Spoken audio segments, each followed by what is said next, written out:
Celui qui entend les paroles que je dis là et les met en pratique est comparable à un homme prévoyant qui a construit sa maison sur le roc. Nous sommes donc tenus, selon la parole de notre Maître, d'être non seulement auditeurs assidus de la parole de Dieu, mais aussi de la mettre assidûment en pratique. Celui qui la met en pratique sans l'avoir entendue est meilleur que celui qui est assidu à l'écouter, mais à qui font défaut les œuvres. Comme l'enseigne la parole de l'apôtre Paul, ce n'est pas ceux qui écoutent la loi qui sont justes devant Dieu, mais ceux qui pratiquent la loi.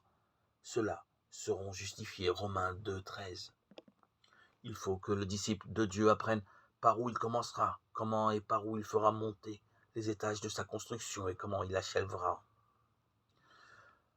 afin de ne pas être tourné en dérision par tous les passants. Comme notre Seigneur l'a dit de celui qui a commencé à bâtir une tour sans pouvoir la finir. Il est devenu la risée et la moquerie de tous ceux qui l'ont vu. Luc 14, 29. Le fondement fixé et posé selon la parole de Paul, 1 Corinthiens 3, 11, c'est Jésus-Christ, notre Dieu.